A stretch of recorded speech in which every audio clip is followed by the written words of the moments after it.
Programme में दोबारा खुशामदीद कहते हैं। तारिक साहब, जब हम जनूबी अजला की बात करते हैं तो इस वक्त वज़ीर आला खैबर पख्तूनख्वा और गवर्नर फैसल करीम कुंडी और गंडापुर दोनों ही DI खान से हैं। तो जब आप ऑपरेशन की बात करते हैं, अली मीन गंडापुर उस मीटिंग में हम मौजूद भी होते हैं, तो फिर एटलीस्ट इतनी क्लैरिटी तो दी जानी चाहिए थी कि हमने बन्नू में, DI खान में, लकी मरवत में या इवन वज़ीरिस्तान के कुछ इलाकों के अंदर आपने फ़ौज लगानी है या किस नौयत के ऑपरेशन करने हैं, इसके ऊपर कुछ तो ब्रीफ किया गया होगा। ये हसास मामला है। वक्त से पहले इस तरह का ऐलान करना या इसकी डिटेल्स में जाना पब्लिकली मैं समझता हूँ मुनासिब नहीं है।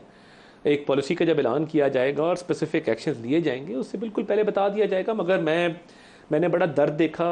वज़ीर आला खैबर पख्तूनख्वा इस मामले पे बड़े कंसर्न थे और मैंने देखा कि उनको अदराक है कि मामला काफ़ी ख़तरनाक है कुछ अजला के अंदर और वो इसका तदारुक चाहते हैं।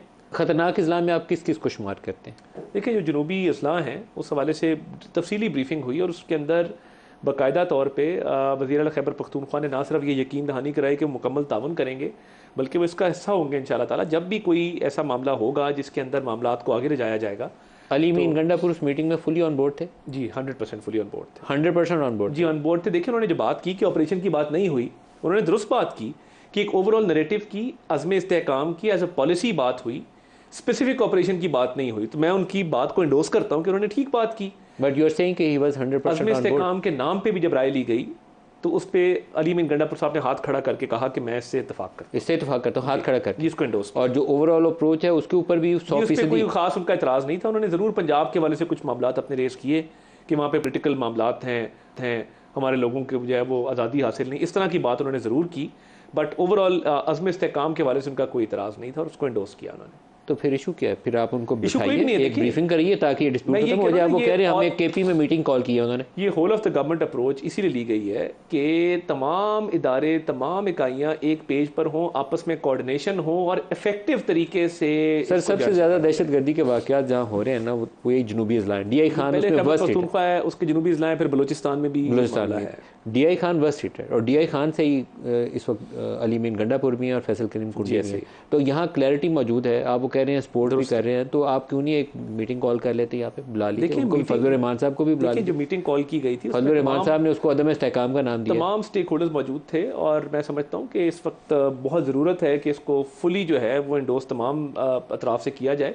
तो मैं समझता हूँ इस पर एक ब्रॉडर कंसेंसस डेवलप हो जाएगा और ये मामला आगे अच्छे खुश उसलूबी से पॉलिटिकल ओनरशिप के लिए आपको लीड रोल लेना चाहिए। नेशनल पार्लियामेंट प्लान के लिए उस वक्त लीड रोल लिया था जनरल राहिल शरीफ ने और नवाज शरीफ ने। बिल्कुल लिया था।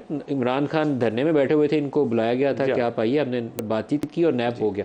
अब आपको उसको आगे लेकर चलना है। मामला पार्लियामेंट में भी उठाया गया है, मामला काबीना में भी उठाया गया है, एपेक्स कमेटी का इजलास भी हुआ है। मेरा ख्याल है ये तेज़ी से आगे बढ़ेगा और इसमें तमाम लोग इंशाल्लाह ताला इसकी हिमायत करेंगे। और ये आप कब लीड रोल लेंगे? जब आप इन जमातों को जो प्रोटेस्ट कर रही हैं इनको कॉल करेंगे? मैं समझता हूँ कि जब PTI ने, अली मीन गंडापुर साहब ने इसमें लबैक कह दिया है और वो उस मीटिंग में शरीक थे, उनका कोई इख्तलाफी नोट नहीं था, कोई उनकी ऐसी डेसेंट वाली बात नहीं थी, वो इंडोर्स करके गए हैं।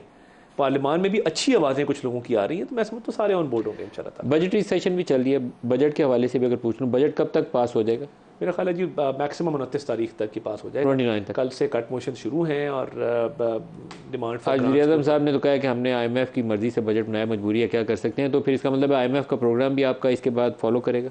देखिए, बात यह है कि IMF के प्रोग्राम में तो जाना है, ये तो बिल्कुल बात तय है, इसमें कोई दो राय नहीं है। और हम चाहते हैं कि हम ये सेल्फ़ रिलायंस पे आएँ, ख़ुद इनसारी पे आएँ और आहिस्ता आहिस्ता इंशाल्लाह ताला हम उस तरफ जा रहे हैं। मगर ये हालात हमारे क्रिएट करदा नहीं थे। नवाज शरीफ साहब ने तो खैर बात कह दी था IMF को। 4 साल में जो हालात पैदा हुए, देखिए किसने कहा कि मैं IMF के पास जाऊँगा, नहीं जाऊँगा, खुदकुशी कर लूँगा। उन्होंने हालात इतने बुरे कर दिए इकॉनमी के। हमने तो PDM के दौर में डिफ़ॉल्ट से बचाया, रुपये को मुस्तहकम किया, आज उसके समरात आ रहे हैं। तो मैं समझता हूँ कि बजट जो है IMF की शराइत के मुताबिक अगर हम पास करते हैं तो IMF का मिशन आना चाहिए नए प्रोग्राम पर बातचीत के लिए। वो कब तक आप तवक्को रखते हैं? देखिए, मैं इस पर बहुत जल्दी कमेंट नहीं करना चाहूँगा, मगर ये बात ज़रूर है कि IMF की मशावरत उनसे की गई, मगर बहुत सारे मामलात ऐसे हैं कि जहाँ पे हुकूमत ने अपनी भी मनवाई। टैक्सेस के फॉर एग्जांपल सैलरी क्लास पे जो टैक्स है उस पर बहुत कमी की गई, वो बहुत ज़्यादा शायद डिमांड। लेकिन आपने तो रिवाइज कर दी है। अगर बात ये ना, देखें 1 लाख रिवाइज स्लैब्स का मतलब ये है कि जो 2-3 लाख 4 लाख वाली आमदन वाले उन सारों को अच्छा खासा परसेंटेज बहुत कम है ना। 1 लाख तनख्वाह वाले पे 1200 रुपये इजाफा हुआ है, वो 2400 रुपये अब देगा। सर, अगर पहले उसका 50 होगा, अब 1200 कर दें तो उसकी परसेंटेज 1200 था ना, 1200 2400 हो गया। मैं कह रहा हूँ 1 लाख वाले को इतना महसूस नहीं होगा। ऑब्वियसली हायर इनकम ब्रैकेट लोग 50-50 लाख रुपए तनख्वाह भी लेते हैं, 25-25 लाख, उनको ये ऑब्वियसली महसूस होगा। बट लोअर इनकम ब्रैकेट को टारगेट नहीं किया गया। सरकारी मुलाजमीन की तनख्वाह 25% बढ़ी है, 1 से 16, मिनिमम वेज को बढ़ाया गया है। तो मैं समझता हूँ कि ये सारे इकदाम हैं जो सियासी मामला हैं पीपल्स पार्टी के साथ, उसमें मुझे लगता है कि पीपल्स पार्टी ज़्यादा बेनिफिशियरी है इस अरेंजमेंट में।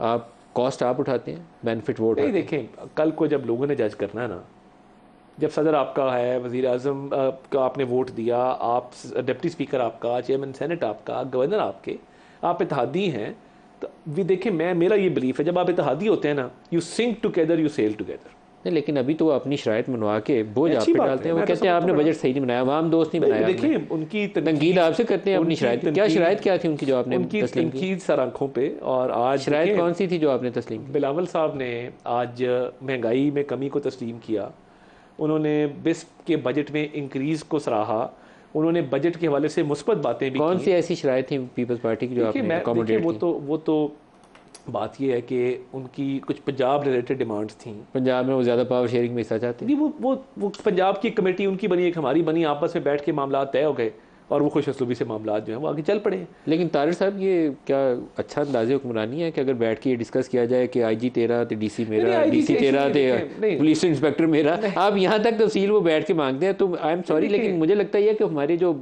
मैक्रो पिक्चर में हमें बहुत ज़्यादा आप लोगों से चाहिए, फोकस्ड एफर्ट चाहिए। उसकी बजाय यहाँ हम इस पे लगे हुए हैं कि IG किसका आएगा, अस्पताल का सरबराह किसका लगेगा, फलाने इदारे का सेक्रेटरी किसका लगेगा, इस तक बहस हो रही है। देखिए, बात ये पता नहीं आपके पास ये मालूमात मेरे से ज़्यादा है शायद, मगर मैं ये समझता हूँ कि देखिए, वो पंजाब में भी हमारे इत्तेहादी हैं।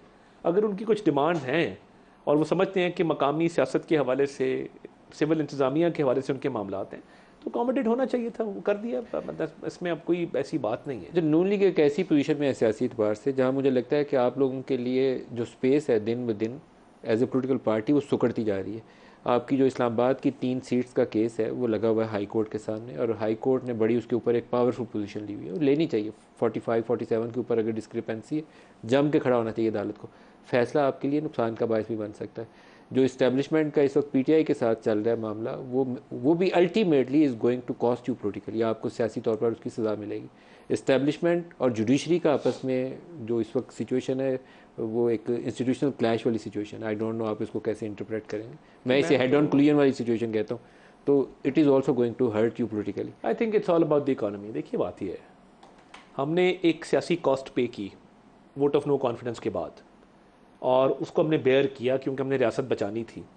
और हमने आज अल्लाह का शुक्र है, अगर स्टॉक एक्सचेंज ऊपर जाती है, या करंट अकाउंट डेफिसिट कम होता है, या IT एक्सपोर्ट्स ऊपर जाती हैं, या आपके बाकी इंडिकेटर्स हैं, मतलब ब्लूमबर्ग एक पॉजिटिव रिपोर्टिंग कर रहा है, फिच की रेटिंग पीछे आई है, बड़ी पॉजिटिव आई हैं। ये क्यों है? क्योंकि आपने ठीक कदम उठाए, PDM में आपने बुनियाद रखी, अब आप उसके साम्राज्य जो है वो हासिल कर रहे हैं। तो मैं समझता हूँ कि इकोनॉमी की बेहतरी के साथ महंगाई में कमी देखें, कहाँ 38% इन्फ्लेशन, कहाँ 11%। हम सिंगल डिजिट में छोड़ के गए थे, इमरान खान साहब के दौर में वो डबल डिजिट में चली गई, अब 11% पे आई है, मजीद कम होगी। 38% पे PDM लेकर गई थी। नहीं, और अभी नीचे गिरने में वीट प्राइसेस ने आपको बहुत ज्यादा थोड़ा सा पीछे लेके जाऊंगा। हम 4% पे छोड़ के गए थे 2018 में। 2017 छोड़ दें, 2017 बहुत अच्छा था, लेकिन 2017 आज से 7 साल 8 साल पहले था। 2017 के बाद 4 साल तबाही किसने की कि वो डबल डिजिट्स में 23%, 25%। एस्टैब्लिशमेंट और जो जुडिशरी की आपस में सिचुएशन है वो हमें कहाँ लेकर जाएगी? It's not a very good picture for Pakistan right now, लेकिन ये रियलिटी है। देखिए, मैं ये समझता हूँ कि काफ़ी इदारों का तनाव कम हुआ है। कहाँ कम हुआ? काफ़ी कम हुआ है। कैसे? पिछले अगर आप 1-2 हफ्तों से कंपेयर करें तो मैं समझता हूं मेरा नहीं ख्याल है हालात काफ़ी हालात काफ़ी जो इस वक्त जुडिशरी की पोजीशन है और जो इस वक्त इस्टेब्लिशमेंट का आपस में तनाव वाला मामला है, वो अगर आप रिजॉल्व नहीं करते तो पाकिस्तान के लिए ये अच्छी खबर नहीं है, ये इट्स अ बैड न्यूज़। मेरा ख्याल है मामला जो है वो खुश असलूबी से सुलझ जाएंगे। मुझे नहीं लगता कि कोई ऐसा पॉइंट ऑफ नो रिटर्न है या कोई टकराव की ऐसी सूरत हाल है जिससे वापस नहीं आ जा सकता। मैं समझता हूँ कि मामलात अच्छे तरीके से रिजॉल्व हो सकते हैं। क्या कोई ऐसा बैकग्राउंड इंटरेक्शन मौजूद है? क्योंकि इस वक्त सिचुएशन है, देयर इज़ अ सिचुएशन, आप इसको पब्लिकली शायद ऑन नहीं कर सकते बीइंग इंफॉर्मेशन मिनिस्टर, लेकिन देयर इज़ अ सिचुएशन, उसमें किसी को बड़े का किरदार अदा करना होता है ना। बुजुर्ग आता है, कोई नवाज़ादा नसरुल्लाह आता है, कोई बिठाता है 2 लोगों को और मामला संभाल लेता है, कुछ ऐसा रोल अदा किया जाए? मेरे इल्म में ऐसी कोई बात नहीं। मैं समझता हूँ कि जो मामलात हैं, मुझे लगता है कि बहुत जल्द जो है वो उसमें बेहतरी भी आ जाएगी, सुलझ भी जाएंगे। मैं नहीं समझता कि कोई ऐसे पॉइंट ऑफ नो रिटर्न है या कशीदगी इतनी है कि शायद वो कोई इरेपरेबल डैमेज हो जाए, मैं नहीं समझता। आप नहीं समझते? नहीं। इस्लामाबाद हाई कोर्ट से अगर ये 3 सीटों वाला मामला जो है, जो मेरा ख्याल है किसी वक्त भी फैसला आ सकता है उसका, अगर ये PMLN के मुखालिफ आता है तो फिर आपका रद्द-ए-अमल क्या देखिए, होगा? किसी कानून ज़ाब्ते के तहत ये फैसला होगा ना। हमारे तो तीनों मेंबर आज असेंबली में थे, मेरी उनसे बातचीत भी हुई, वो तो खासे कॉन्फिडेंट हैं, उनको पता है कि उनकी सारी डॉक्यूमेंटेशन पूरी है। वो कहते हैं जी हम प्रेजेंट करेंगे टाइम आने पर। अभी तक प्रेजेंट नहीं की? वो बड़े कॉन्फिडेंट है इस मामले पे। वो कहते हैं जी हमारे पास डॉक्यूमेंटेशन हमारी पूरी है, हम बिल्कुल प्रेजेंट करें। और हाई कोर्ट के उस ट्रिब्यूनल के उस जज साहब का फैसला आना है, और वो फैसला अभी तक का जो हवा का रुख है वो जाहिर करता है कि आपकी डॉक्यूमेंटेशन नहीं है वहाँ पे। अगर वो डॉक्यूमेंटेशन नहीं है तो आपके मुखालिफ फैसला आएगा। तो सियासी एतबार से ये बड़ा सेटबैक होता है। आप चले जाएंगे अपील में, लेकिन ये बड़ा सेटबैक होता है। मैं ये समझता हूँ कि हमारे जो तीनों उम्मीदवार हैं उन्होंने डॉक्यूमेंटेशन अपनी मुकम्मल कर ली है और वो बड़े कॉन्फिडेंट है, लीगली वो समझते हैं कि उनका केस मेरिट पे है, तो मुझे इसमें कोई खतरा नज़र नहीं आता। गोइंग फॉरवर्ड आप PMLN को कहाँ खड़ा देखते हैं? आप सोचते हैं कि PMLN आगे जाके अपने आप को स्ट्रेंथन कर लेगी सियासी एतबार से पोस्ट बजट टाइम देखिए, में? हमने हमेशा जब इस मुल्क की बागडोर संभाली है, बड़े मुश्किल हालात में संभाली है और हमेशा हालात को बेहतर किया। हम 2013 में भी जब आए थे 18 घंटे लोड शेडिंग थी, इन्फ्लेशन डबल डिजिट्स में थी। 2017 में अल्लाह ताला के फजल से आपने देखा कि इन्फ्लेशन चली गई सिंगल डिजिट 4% पे और लोड शेडिंग हमने 100% उसका खात्मा कर दिया। मैं समझता हूँ कि जो चैलेंजेस हैं, हुकूमत का साइज़ भी कम कर रही है, जो एक्सपेंडिचर्स हैं, अखराजात हैं, उनको कम किया जा रहा है। स्टेट ओन्ड एंटरप्राइजेस की जो प्राइवेटाइजेशन है वो की जा रही है। PIE की प्राइवेटाइजेशन आप देखें ना, वो जो 6 इंटरेस्टेड पार्टीज़ हैं जिनको शॉर्टलिस्ट किया है, वो अब साइट विजिट्स हो रहे हैं। जुलाई के महीने में मजीद आगे बढ़ेगा। अगस्त को आपने शॉर्टलिस्ट किया? ये प्राइवेटाइजेशन वाले बेहतर बताएंगे, बट जो 6 लोग प्री क्वालिफाई हुए हैं, अगस्त के महीने में आप इसको लेके जा रहे हैं? अगस्त में मेरा ख्याल है फाइनल हो जाएगा। इसके साथ साथ डिजिटाइज किया जा रहा है FBR को, मैकेंजी को हायर किया गया है, मेलिंडा गेट्स फाउंडेशन की फंडिंग शामिल है। तो मैं समझता हूँ कि तमाम हुकूमत वो स्टेप्स उठा रही है जो इकॉनमी के लिए, इस मुल्क के अवाम के लिए बेहतर है। और इकॉनमी बेहतर होगी, ओवरऑल हालात बेहतर होंगे तो सियासत बेहतर होगी। मुल्क रहेगा तो सियासत होगी, वरना कोई सियासी पार्टी नहीं होगी, कोई सियासत। इंशाल्लाह मुल्क रहेगा। एक लास्ट सवाल जाते जाते नवाज शरीफ के मतलब, नवाज शरीफ के मतलब पहले ये खबर आती थी कि वो बहुत खुश नहीं है जिस तरीके से इस वक्त हुकूमत चल रही है मरकज़ के अंदर। अभी खबर ये आ रही है कि वो अपने आप को सियासी तौर पर मुतहर्रिक करने लगे, लीड रोल में आने। थोड़ी सी रोशनी डाली। देखिए, अभी वो सदर इलेक्ट हुए हैं और उन्होंने मशावरत का सिलसिला शुरू किया है। बतौर सदर उन्होंने अभी जो पार्टी की वेकेंट पोजीशन है उनको फिल करना है, अपने साथ उन्होंने और लोगों को शामिल करना है।